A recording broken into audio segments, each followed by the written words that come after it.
Does anyone else think that when you hear from our leadership, you feel like it's all about the bark and that they hope you believe that there's a bite behind it? It's something we talked about in our episode of the Dan and Cam podcast came out today. A little mini episode. Go give her a listen. But we're talking about just how we perceive some of this leadership that we have here. With this conflict, shall we say, going on in the Middle East, when you hear reports and the leadership talk about it, it just gives me this vibe of that frat boy sitting around the keg talking about his body count and just, how many guys he pushed over on the way here and, fuck that frat, they're no good, and all this just alpha bro stuff. And it really doesn't push this image, it doesn't give the feeling of actual leadership. It's just braggadocio behavior. Let's get done with this speech so then I can show you how many, he just wants to show you how many chin-ups he can do on a pull-up bar or how many push-ups he can do. This attention, glorification, over masculine, toxic masculinity that's pushed out.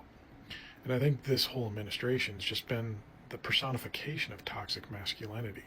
This idea of, we demand respect, we got all this. It's kind of like all these guys, if they weren't in these positions, would be applying to be a cop on their local police force just so they can have a pew-pew on their side and expect everyone to respect them because they have that.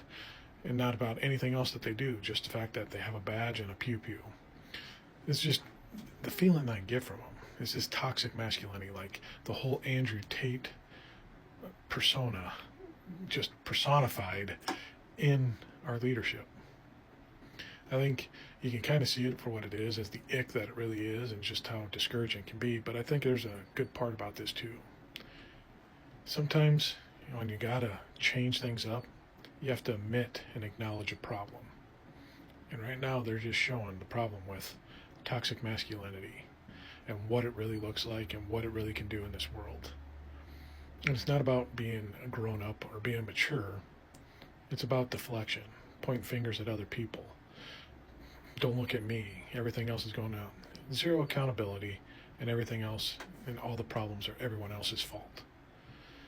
It's exposing it. We're all seeing it, and people with their eyes closed are going to be seeing it too. And hopefully, like any good 10-step program, it'll take this acknowledgement to make and affect real change.